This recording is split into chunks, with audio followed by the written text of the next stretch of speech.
Olá pessoal, bem-vindos ao nosso terceiro encontro e hoje vamos falar da psicogênese da língua escrita. Todo professor alfabetizador obrigatoriamente precisa conhecer a psicogênese da língua escrita.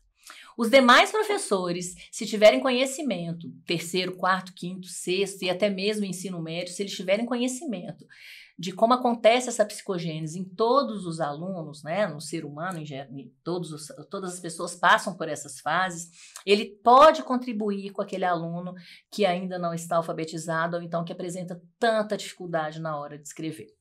Então, como é que acontece esse processo na construção da leitura e da escrita? Emília Ferreira e Ana Teberoski, elas identificaram 4 níveis de evolução da escrita. E dentro desses 4 níveis, a gente tem também subníveis. Eu vou falar desses níveis para vocês e vou dar alguns exemplos. Só que aqui também a gente não vai detalhar porque é muito conteúdo. Mas vocês já sabem, se quiserem mais informações, basta acessarem. Eu vou deixar, depois nós vamos deixar no finalzinho as referências bibliográficas e aí vocês poderão ter mais conhecimento a respeito desse assunto. Bom, e aí a gente parte de um princípio, né, de quando a criança está pequenininha e ela ainda não tem a menor ideia de que usamos letra para escrever, até realmente chegarmos no nível em que essa criança já está alfabetizada, ou seja, ela já conquistou a habilidade de ler e de escrever. O primeiro nível nós chamamos de hipótese pré-silábica. A criança ela produz riscos e rabiscos. E geralmente quando você pede para ela assim, escreve o seu nome, ela desenha um bonequinho achando que escrever é o mesmo que desenhar. Ela não dissocia o uso da escrita com o uso de imagens. Bem parecido com a evolução da nossa escrita aí na humanidade, quando a gente pensa que inicialmente os homens, né, das cavernas, os homens pré-históricos, desenhavam quando eles queriam transmitir uma mensagem. Para as crianças é bem parecido também esse processo. Como vocês podem ver aqui, essa é uma sondagem que eu vou falar um pouquinho para vocês também no próximo encontro. A atividade é que a criança escreva o nome desses animais nesse traçado embaixo. Essa sondagem foi aplicada numa criança de 1º ano, essa criança já tinha 7 anos, mas foi uma criança que veio para a escola, para o 1º ano, logo após a pandemia, ou seja, ela não teve um ensino infantil. Né? Os nossos alunos vão sofrer muito as sequelas deixadas pela ausência das aulas presenciais nos 2 anos da nossa pandemia. Porém, é importante a gente lembrar que nem todos os déficits aí nos processos de alfabetização, eles são decorrentes da pandemia. Ou seja, as crianças que ingressaram ano passado no 1º ano, ou no 2º até o 3º, ou seja, elas não frequentaram o ensino infantil, elas não tiveram o 1º e o 2º ano, precisaram de um trabalho mais específico de alfabetização com essas crianças.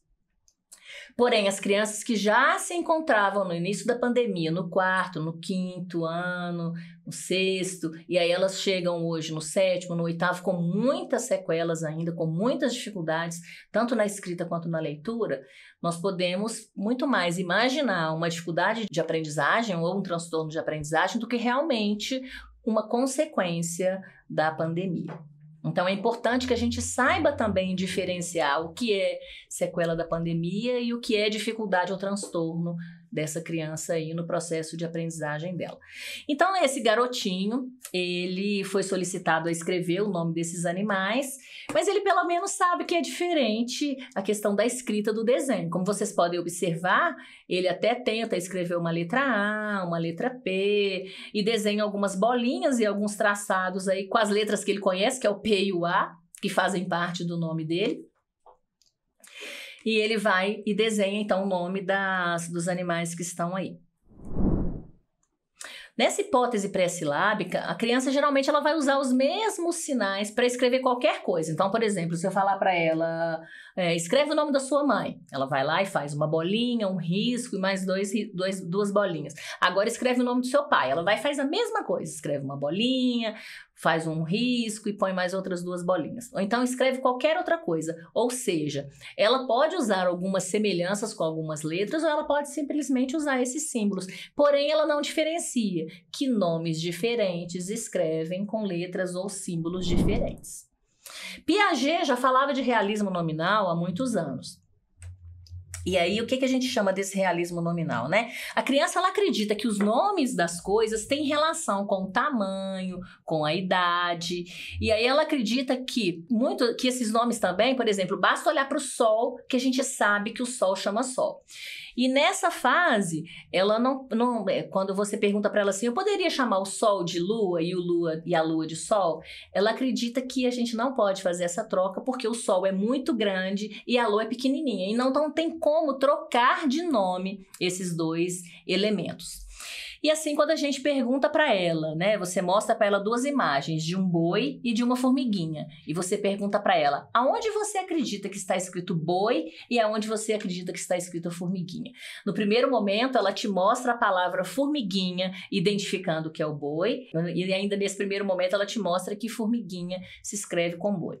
Quando ela é questionada de por que ela fez essa escolha, ela fala, porque o boi é grande, precisa de muitas letras. A formiguinha é pequena, ela precisa de poucas letras. Só para futuramente ela entender e dissociar que o que a gente escreve não tem a ver com o tamanho do objeto que a gente está nomeando.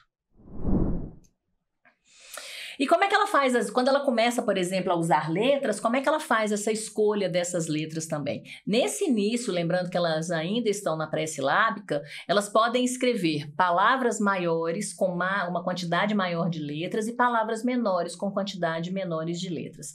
Todas as vezes que a gente solicita da criança uma escrita espontânea ou que ela faça uma atividade, é muito importante que a gente entenda e pergunte como é que ela pensou para poder responder naquela atividade.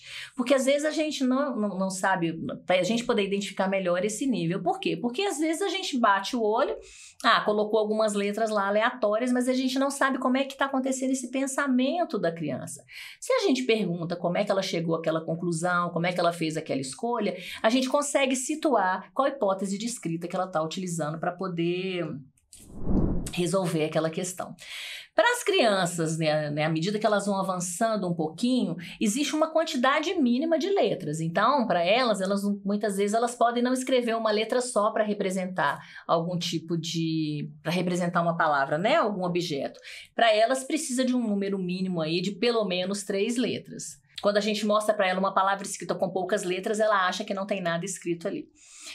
Muitas vezes ela pode misturar letras com números. Há muitos anos atrás acreditava-se que a escrita espelhada, assim como essa mistura entre letras e números, fosse até um sinal de dificuldade, de transtorno de aprendizagem. Mas hoje a gente sabe que muitas vezes a criança mistura letra e número, porque no começo desse processo de alfabetização, para ela é a mesma coisa, são símbolos e você pode utilizá-los. Bom, e aí a criança avançou, então, já foi para o nível da hipótese silábica. Quando ela chega nesse nível de hipótese silábica, e aí a gente vai poder conversar disso em outra aula, quais atividades que vocês podem estar trabalhando na sala de aula para que ela evolua, saia desse nível pré-silábico e de realismo nominal para a hipótese silábica, já é uma grande conquista. A maioria das crianças que atinge a hipótese silábica, principalmente a hipótese silábica com valor sonoro, elas já nos dá uma dica de que tem um grande potencial dela ser alfabetizada. Um detalhe importante em relação à alfabetização, a nossa língua é uma língua muito fácil para aprender a ler. Pesquisas já indicaram que, em média, a criança deveria demorar entre 3 e 6 meses a aprender a ler, desde que ela seja ensinada num processo sistematizado, com uma metodologia adequada, que não deveria passar muito disso. Se você que é professora do primeiro ano, suas crianças estão aí na metade do ano, grande parte da turma já está escrevendo a maioria das palavras, já tem esse entendimento dessa relação entre grafema e fonema, e você tem alguns alunos que não atingiram isso ainda, ou você faz uma mediação desses alunos na sala de aula, ou liga um alerta aí para que eles sejam melhor avaliados, para que se possa perceber se existe aí uma tendência a uma dificuldade de aprendizagem ou se é, às vezes, a dificuldade realmente só da metodologia que está sendo aplicada na escola. Bom, então na hipótese silábica a gente tem 2 subdivisões, a hipótese silábica sem valor sonoro e a hipótese silábica com valor sonoro. Na hipótese silábica sem valor sonoro, a criança já percebeu. Na verdade, a criança ainda não percebeu. Isso foi trabalhado aí durante as atividades que vocês ofereceram para ela na sala de aula, né? que a nossa fala é silábica, então ela passa a representar a palavra utilizando uma letra para cada sílaba. Então ela vai escrever bola, ela escreve uma letra para ser o bó e uma letra para ser o lá. Ela vai escrever boneca, então ela vai usar uma letra para o bó, uma para o né e uma para o cá. Algumas crianças já... A maioria das crianças consegue identificar primeiro o som das vogais, porque eles são os mais fáceis de serem observados na nossa fala. As vogais, elas estão presentes em todas as sílabas que a gente fala. Todas as sílabas têm pelo menos uma vogal. Então, elas são as mais fáceis da criança perceber no início. Mas, às vezes, pelo fato de ter a letra no nome dela, ou de ter a letra no nome do pai ou da mãe, às vezes ela pode perceber também as consoantes. Aqui eu até nem coloquei nesse slide, mas a gente tem... no slide da frente tem. Bom, e aí, quando a criança ela é silábica com valor sonoro, então ela já percebe um dos fonemas presentes naquela palavra. Então, em boneca, por exemplo, ela pode escrever O, E, A, ou ela pode escrever o B, o E e o C. É muito comum quando...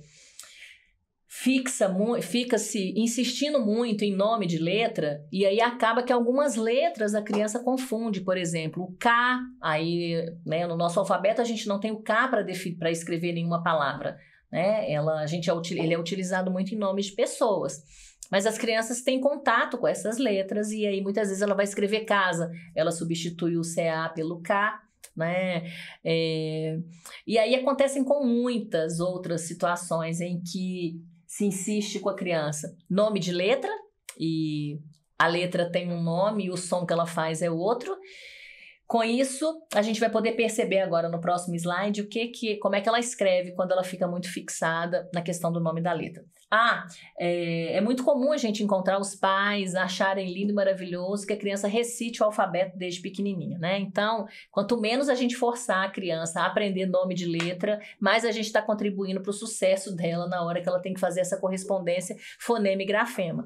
Nome é uma coisa, som que aquela letra faz é outra bem diferente. Então, aqui, como vocês podem ver, quando a gente pede para essa criança escrever o nome dos animais embaixo, olha como é que ela escreve. O urso, ela colocou duas letras U, tá bonitinho, né? Mas em compensação, olha quando ela vai escrever elefante. Ela identificou um I final aí que a gente não sabe se ela usou porque ela percebeu realmente que é o som da letra I, ou se ela usou aleatoriamente, até porque ela começou elefante com a letra I também.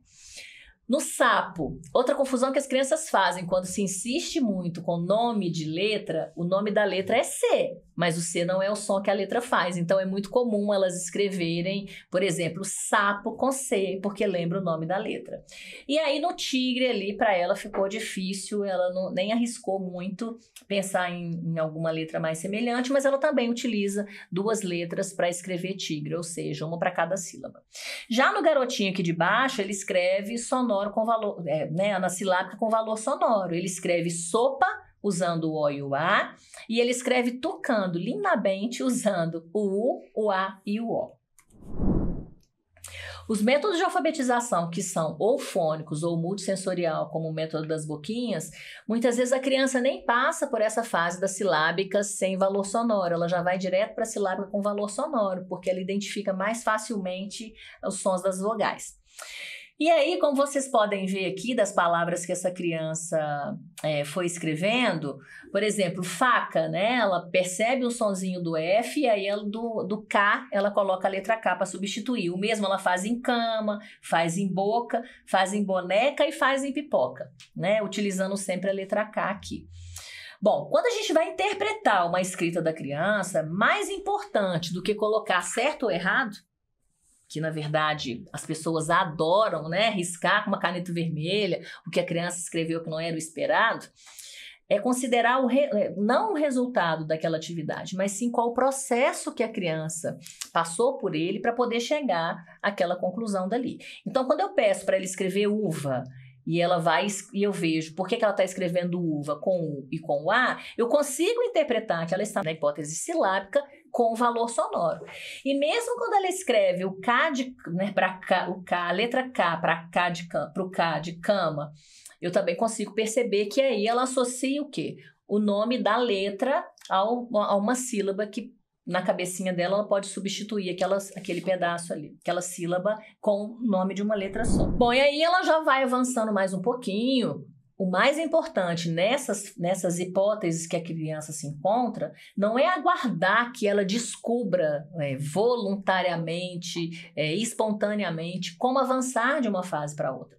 A gente precisa fazer um trabalho, a gente precisa mediar para que essa criança avance de uma etapa para outra, de uma hipótese para outra. Né? Na silábico-alfabética, ela ainda não conhece todos os fonemas, por isso que a escrita dela, ela omite alguns deles. E quando a gente não está muito informado a respeito, né, dessa evolução aí, dessa psicogênese da língua escrita, o que é muito comum dos professores e até mesmo dos pais pensarem? Que a criança está comendo letras, que ela está omitindo as letras. E pelo contrário, é uma fase em que ela está acrescentando letras porque ela viu que só uma letra para representar uma sílaba não é suficiente, né? Ela aprendeu, ela vai aprender isso no decorrer, né, das aulas aí no começo do ano. Então aqui a gente pode ver, olha, como é que ela escreve o urso, o elefante, o sapo e o tigre. Ou seja, ela acrescenta já, ao invés de escrever para urso só o U e o O, ela já percebe que ali tem mais uma letra, né, que é o S. No sapo, ela já percebe que antes do A ela tem mais um som e antes do O ela também tem outro som, outro fonema aí. E quando ela atinge aí, então, a hipótese de escrita alfabética, como vocês podem ver, essas 4 sondagens que eu mostrei aí para ilustrar para vocês as hipóteses de escrita, são 4 crianças da mesma sala. E essas 4 crianças foram avaliadas, a sondagem foi realizada na mesma semana, ou seja, não é uma no começo do ano, uma no meio do ano e uma no final do ano. Então, numa sala, a gente tem crianças, né, quando elas atingem aí, quando elas chegam no primeiro ano, eu tenho criança pré-silábica, eu tenho crianças silábicas sem valor sonoro, eu tenho criança silábica com valor sonoro e eu já tenho criança capaz de escrever alfabeticamente. Como vocês podem ver, né, essa aluna consegue já escrever todos os fonemas das palavras que foram solicitadas, né? Então, com isso, a gente pode entender que ela já venceu as barreiras aí do sistema de representação da língua escrita. Ela já consegue fazer uma análise, então, dos fonemas e dos grafemas que ela vai usar. Mas isso não significa que todas as dificuldades foram vencidas, porque agora essa menininha, essa que a gente acabou de ver aqui, que já escreve com todas, né, com todas as letras, com todos os grafemas, ela está no primeiro ano. Só que como vocês viram, não são palavras que demandam, por exemplo, aquelas dificuldades ortográficas, tipo se é com X ou CH, se é com S ou com 2 S. E isso a criança tem até o terceiro ano para ir vencendo essas dificuldades ortográficas. Se essa criança chegou no terceiro ano, final do terceiro ano, quarto ano, quinto ano, ela continua com essas dificuldades, não só em relação à ortografia, né, se é com X ou com CH, embora ela ainda possa fazer essas trocas com palavras que são frequentes do dia a dia, né, mas ela também faz troca, por exemplo, de surda e sonora, troca, às vezes, o F pelo V, vai escrever faca e escreve vaca, tem outros pares de surdas e sonoras também que a gente costuma observar nas escritas das crianças, são alunos que vocês devem encaminhar para uma avaliação, porque a gente pode ter aí um quadro de dislexia, de transtorno de aprendizagem específico aí na leitura. Porque o que acontece? Essas palavras depois, os professores trabalham com listas de palavras, então a gente vai aprender a escrever essas palavras porque elas vão lá para a nossa memória de longo prazo, ou seja, a gente já, de tanto a gente escrever e ter contato com elas já foram memorizadas, a escrita delas já foi memorizada. Ou seja, essa criança que chega aí no 6º ano, ela também já passou por essas oportunidades e ela não conseguiu vencer essas dificuldades ortográficas. Então, agora vão surgir esses problemas que já não acontecem mais pela questão do entendimento desse processo de escrita, e sim porque realmente são convenções ortográficas aí da nossa língua. Bom, recapitulando, aqui eu coloquei um quadrinho para vocês terem como uma referência de uma comparação entre a psicogênese da língua escrita, algumas estratégias para a gente usar em cada uma dessas fases, e que o alfabetizador precisa saber identificar, porque a partir da identificação dessas fases aí, dessas hipóteses de escrita, ele vai poder mediar para que essa criança avance para a etapa seguinte. A Jardine, ela ainda acrescenta mais uma fase aí nessa psicogênese, que é da alfabetizado, que não foi definida pela Emília Ferreira. A Emília Ferreira, quando ela chega então na alfabética, é que a criança já conhece todos os sons e já consegue escrever a maioria das palavras. Mas isso não significa que, além de conhecer todos os fonemas e as irregularidades, que a criança saiba usar isso como atos comunicativos, que ela tenha uma boa compreensão de leitura, que ela saiba escrever um texto. Então, a gente tem aí mais uma fase, tá? Bom, e aí eu pergunto para vocês. Saber o nome das letras, né? Vocês conhecem essas letras que estão aí? D, M, A, I, C. São palavras, pelo menos, que a gente sabe que são escritas em inglês. Mas vocês sabem o que está escrito? Qual que é o significado de cada uma? Então, agora eu vou pedir para vocês fazerem uma atividade. Copiem para mim o que está escrito aí nesse quadro, por favor. Já deu tempo de vocês copiarem? Vamos adiantar. E aí, não vale pesquisar no Google. Vocês sabem agora, depois que vocês copiaram, o que está escrito aí em inglês? Não. Mas vocês acabaram de copiar as palavras, como é que vocês não sabem o que está escrito? É a mesma situação que os alunos que copiam as matérias do quadro e não estão alfabetizados passam por elas. Eu ainda trouxe umas palavrinhas fáceis aqui, né? Que algumas a gente já até sabe, quem tem aí um inglês básico consegue identificar. Porém, quando a criança não é alfabetizada, não adianta dar textos e mais textos para essa criança copiar. Copiar não vai levar essa criança a se alfabetizar, né? Às vezes eu encontrei alguns professores que eles contavam assim: ah, fulano não está alfabetizado não, mas ele copia tudo, ele é ótimo copista. Que vantagem tem em ser um ótimo copista se você não sabe nem o que você está copiando e muito menos o que você está escrevendo, né? Quando a criança copia, né, exaustivamente, ela não pensa, ela centra a sua atenção apenas no traçado e na cópia daquelas letras, né? E aí, não adianta a gente pensar que, mas se ela escreve, ela está alfabetizada. Não. Lembram que a gente falou que primeiro o nosso cérebro vai decodificar o que está escrito para depois ele decodificar em forma de escrita? Até porque a gente sabe que para escrever a gente não precisa das mãos. Tem muitos casos de pessoas que têm algumas alterações motoras, não têm o uso da mão funcional e elas conseguem escrever, seja pelo computador, seja com algum tipo de recurso ou adaptação, né? Uma ponteira, alguma coisa assim que possibilita ela escrever. Então, mais uma prova de que a escrita vem depois da leitura. Então, por favor, se o seu aluno não está alfabetizado, não dê páginas e mais páginas para ele copiar.